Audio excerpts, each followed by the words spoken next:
انسان کی زندگی میں کچھ چیزیں ایسی ہوتی ہیں جن کے بغیر زندگی گزر نہیں سکتی۔ اتنی دیر تک جتنی دیر تک وہ چیز اس کے پاس موجود ہوتی ہے اسے نہ اس بات کا ادراک ہوتا ہے نہ احساس ہوتا ہے، لیکن جب وہ چیز اس کے پاس سے رخصت ہو جاتی ہے، اس کے پاس کسی وجہ سے خدا نہ خواستہ وہ چیز موجود اور محفوظ نہیں رہتی، پھر اسے احساس ہوتا ہے کہ ایک بہت بڑی نعمت تھی میرے پاس، وہ مجھ سے چلی گئی۔ ہماری زندگی کے اندر بہت ساری ایسی چیزیں ہیں کہ اگر وہ ہم سے رخصت ہو جائیں، خدا نہ کرے، تو پھر ہمیں بڑی شدت سے احساس ہوگا کہ یہ نعمت کتنی بڑی ہے۔ آپ قوس و قزح کے رنگ دیکھتے ہیں، دھوپ اور چھاؤں میں لوگوں کے چہروں کو ملاحظہ کرتے ہیں، آپ اپنے بچوں کو محبت کی نظر سے دیکھ کر دل کو ٹھنڈا کرتے ہیں، آپ اپنے ماں باپ کو محبت کی نظر سے دیکھ کر کامل حج کا ثواب حاصل کرتے ہیں، قرآن مجید کی زیارت کر کے آپ اپنے دل میں بہت سارا سرور محسوس کرتے ہیں، لیکن یہ ساری نعمتیں اتنی دیر تک آپ کے پاس ہیں جب تک آپ کے پاس آنکھ کی نعمت موجود ہے۔ اگر یہ رخصت ہو جاتی ہے نا، اگرچہ اتنی ساری نعمتوں میں یہ ایک نعمت ہے، لیکن آپ آنکھ نہیں ہے تو آپ کو تو اپنوں کا احساس بھی نہیں، آپ تو اپنوں کے چہرے بھی دیکھ نہیں پائے۔ کوئی بھی نعمت جو آپ کے پاس ہے، آپ کبھی محسوس کریں کہ اگر اس نعمت کا وجود ہمارے پاس نہ ہوتا تو ہماری کیفیت کیا ہوتی۔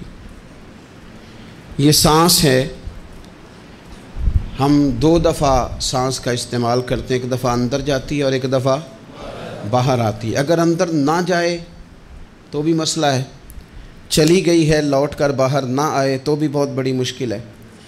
تو اس کا اندر اور باہر جانا یہ زندگی کا احساس ہے۔ اگر کبھی سانس اکھڑنے لگے اور آپ کے سینے میں آپ کی سانس اٹکنے لگے تو ایک بہت بڑی تشویش ہے، ایک بہت بڑی آکسیجن ہے، پوری طرح سے انسان کو قید کر دیا جاتا ہے، اور وہ کہتا ہے کہ میرا تو سارا وجود سلامت ہے، ہاتھ کام کر رہے ہیں، پیر کام کر رہے ہیں، آنکھیں کام کر رہی ہیں، زبان کام کر رہی ہے، سب کچھ ٹھیک ہے، صرف سانس اکھڑ گئی ہے تو انسان محسوس کرتا ہے کہ یہ ساری چیزیں سلامت ہونے کے باوجود میرے کسی کام کی نہیں۔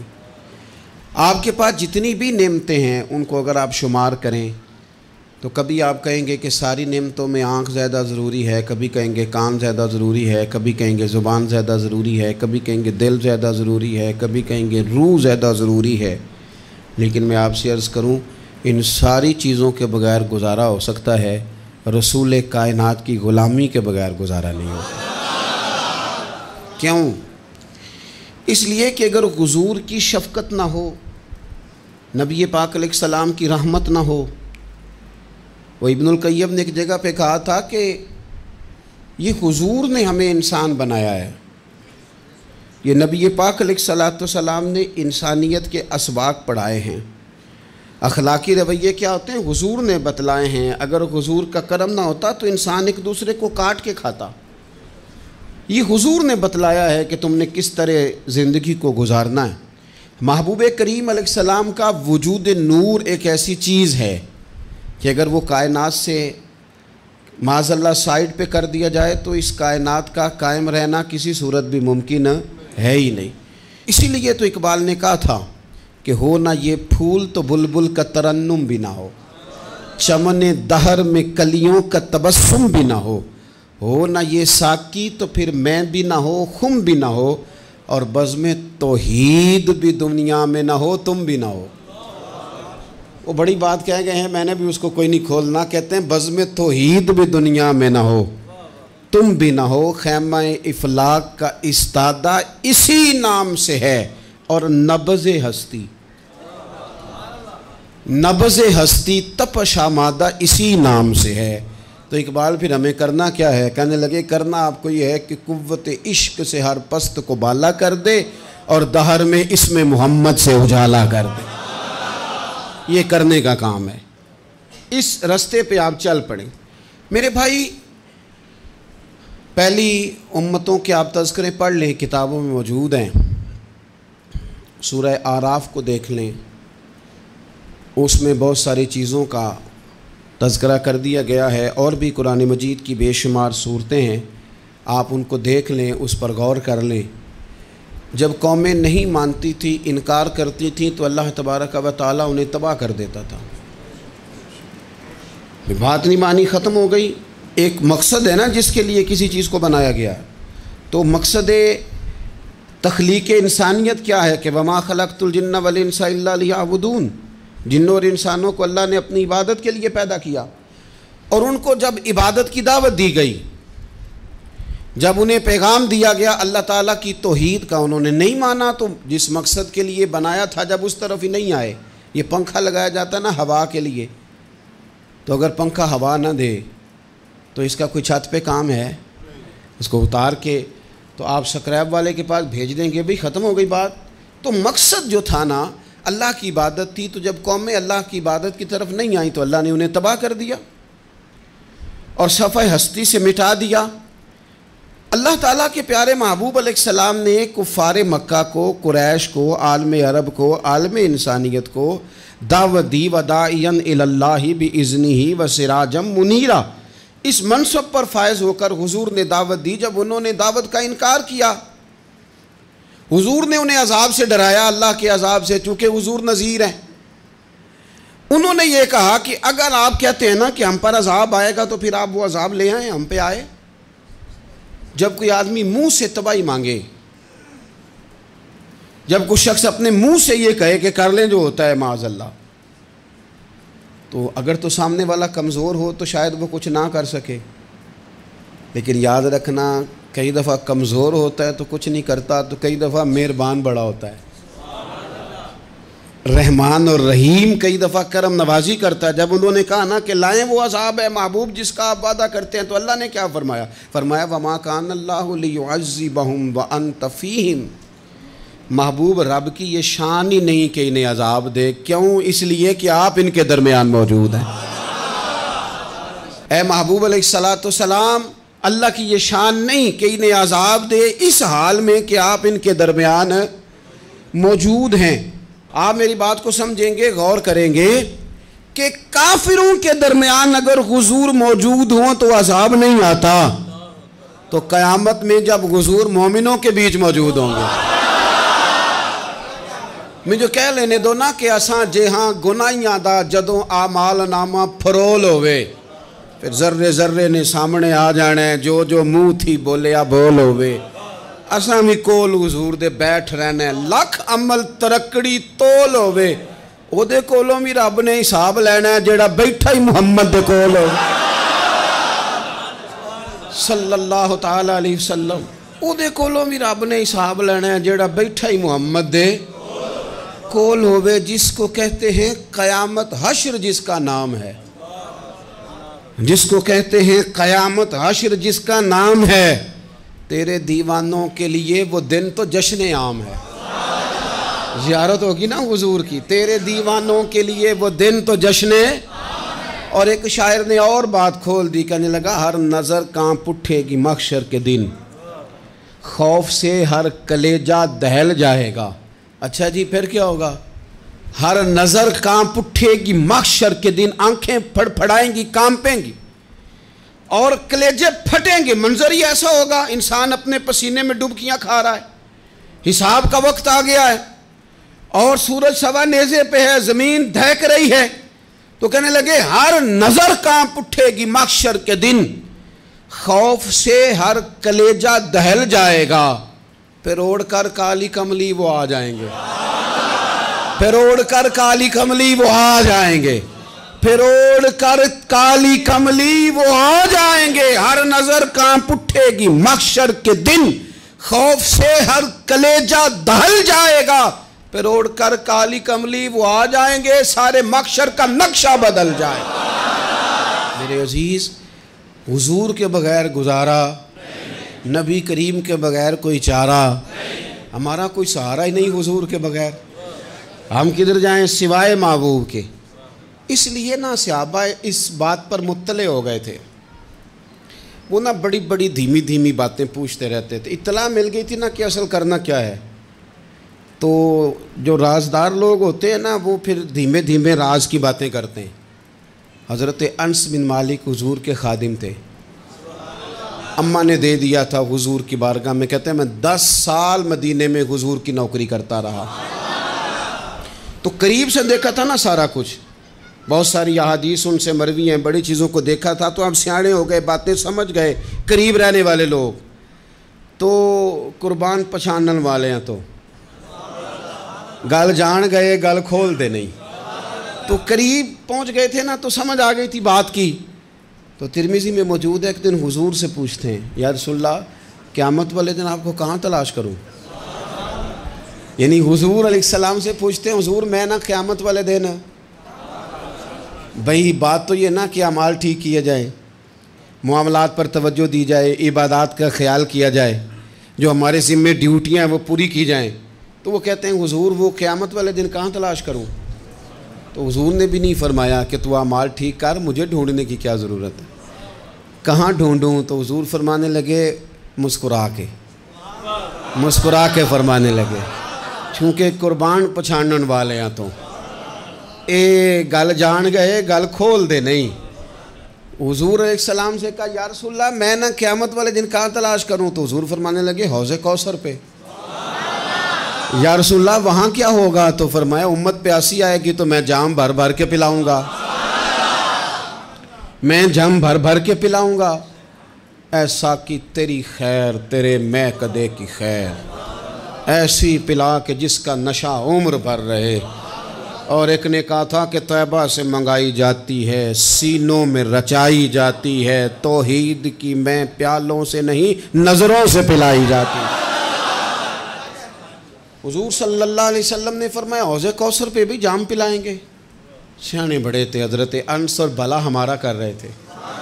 یہ حضور سے پوچھ کے نا تو ہمیں ایڈریس بتا رہے ہیں، کیونکہ حدیث روایت کر دی نا تو ہمیں ایڈریس سمجھا دیے، پتے بتا دیے کہاں پہنچنا ہے، ساری جگہ سمجھا دی۔ چلیں جدید دور آ گیا ہے، انہوں نے لوکیشن بتا دی کہاں کر کے نا کس جگہ جا کے سٹاپ کرنا ہے کام۔ یا رسول اللہ وہاں ملاقات نہ ہوئی تو حضور نے فرمایا پھر پل صراط پہ آنا۔ یا رسول اللہ وہاں کیا ہوگا؟ فرمایا امت گزر رہی ہوگی اور میں دعائیں مانگ رہا ہوں گا، رب سلم امتی رب سلم امتی، یا اللہ میری امت کو سلامتی سے گزار دے۔ تو وہاں آ جانا، میں دعائیں وہاں مل جاؤں گا، قربان جائیں۔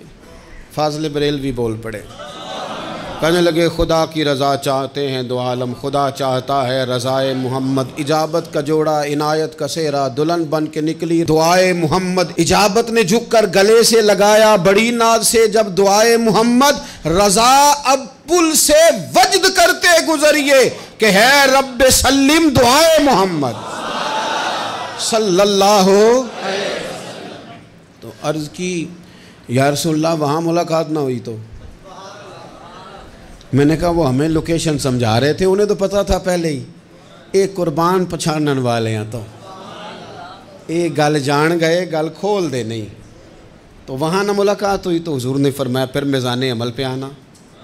یا رسول اللہ وہاں کیا ہوگا؟ فرمایا امت کے عمل تول رہے ہوں گے اور میں ان کے لیے دعائیں کر رہا ہوں گا۔ میں نہیں جا سکا کبھی بچوں کے ساتھ پیپر دلوانے، استاد کو اجازت نہیں دیتے، کہتے ایگزامینر اور آئے گا کوئی، جس نے پڑھایا ہو اسے اجازت نہیں کہ تو جا۔ ابا جی کو اجازت نہیں ہوتی کہ وہ ایگزامینیشن ہال میں جائے، وہاں تو کوئی اور لوگ آتے ہیں۔ یہ بھی عجیب سبق ہے نا کائنات کا کہ سارے تعلیم و تربیت کے اسباق بھی حضور پڑھائیں،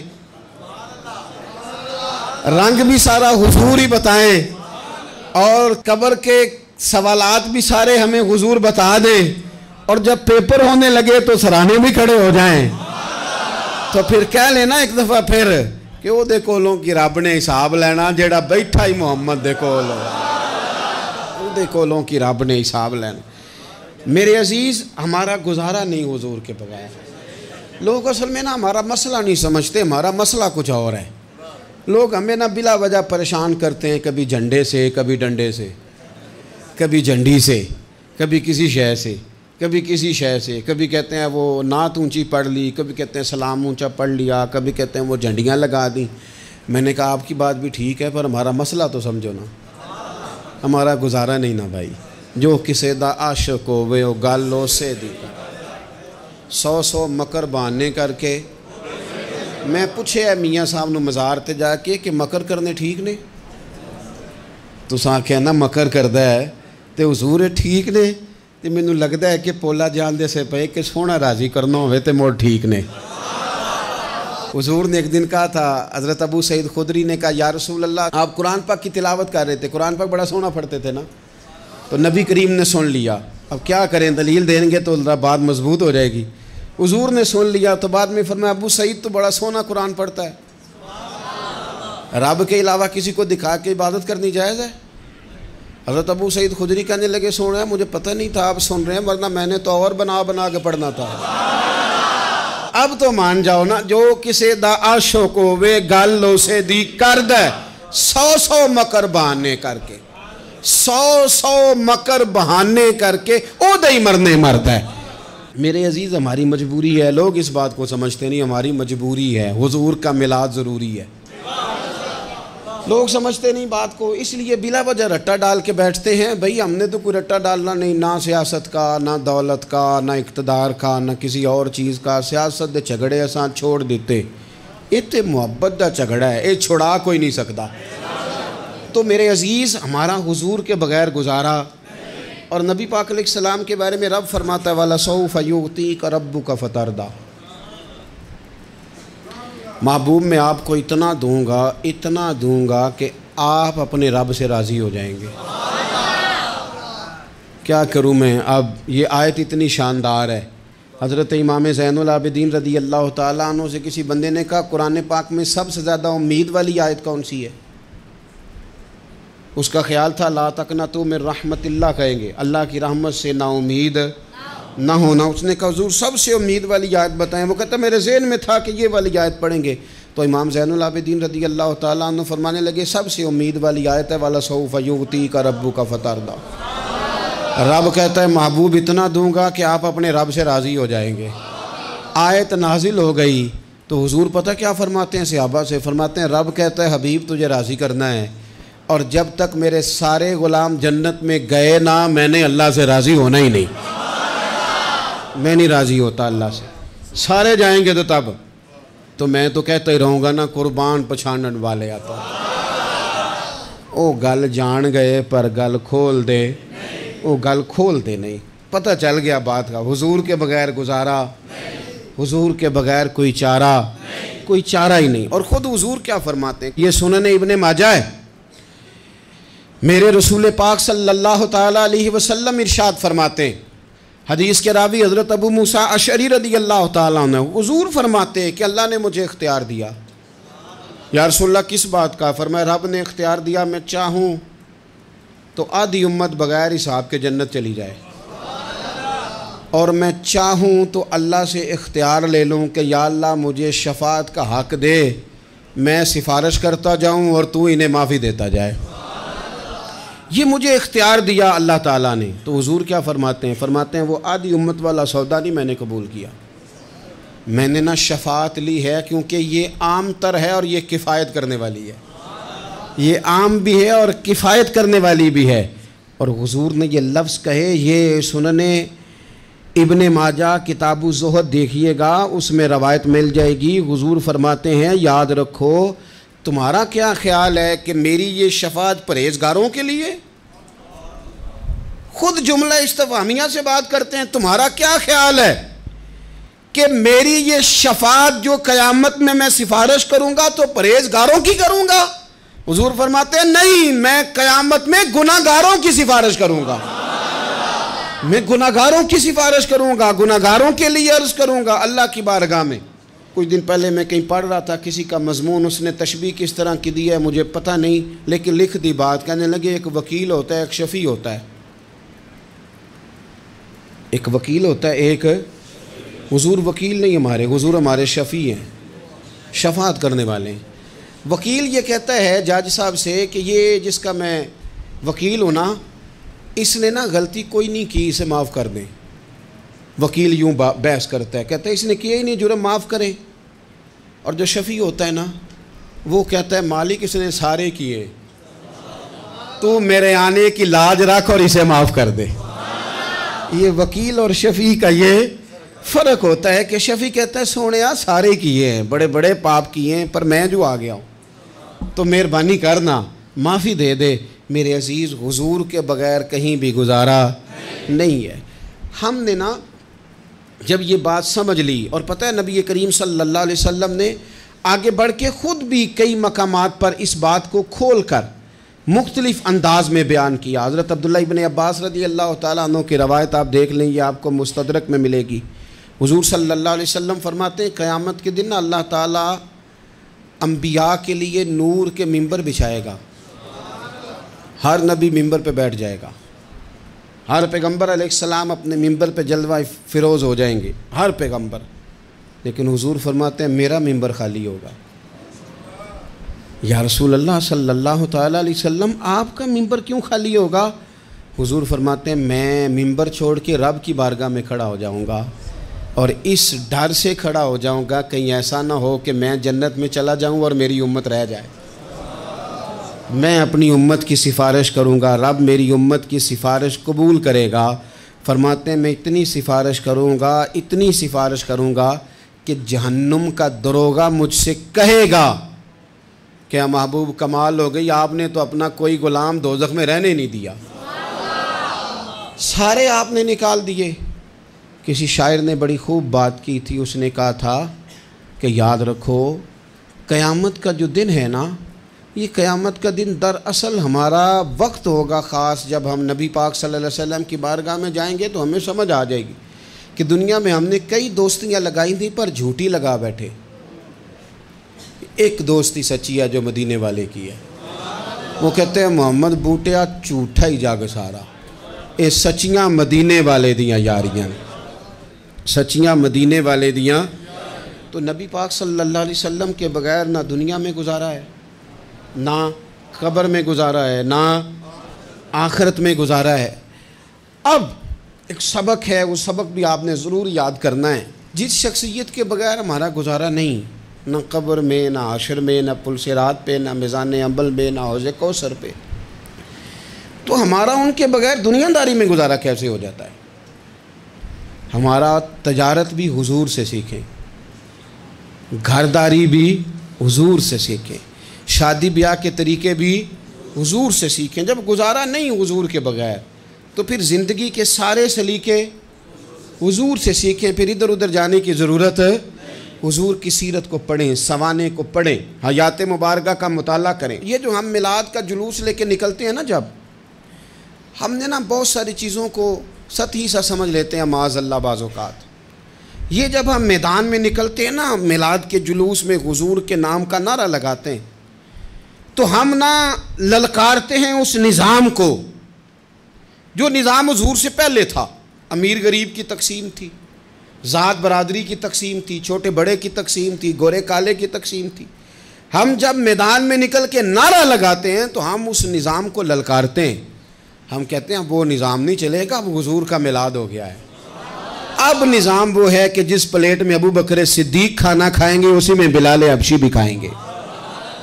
اب نظام وہ ہے کہ اگر غریب آدمی جرم کرے گا تو سزا ملے گی، تو اگر گورنر کا بیٹا جرم کرے گا تو سزا اسے بھی ملے گی۔ اب حضور کا نظام آ گیا، ہم اس نظام کی طرف بڑھتے ہیں۔ اپنے آپ کو حضور کے قدموں کی طرف مائل کریں۔ میلاد صرف 1 سے 12 ربیع الاول تک نہیں، میلاد سارا سال ہے، ذکر میلاد سارا سال ہے، میلاد کی محافل سارا، اور میلاد صرف مسجد میں نہیں، گھر میں بھی ذکر میلاد، دکان میں بھی ذکر میلاد۔ ذکر میلاد سے مراد حضور کی تعریفیں، نبی پاک کی شانیں، حضور کی باتیں، آ میرے دل آمنہ کے لال کی باتیں کریں، چہرہ والشمس کے اجلال کی باتیں کریں، اپنی طبیعتیں حضور کے ساتھ لگائیں، اپنے آپ کو حضور کے قدموں سے وابستہ کریں اور عشق کریں نبی پاک سے۔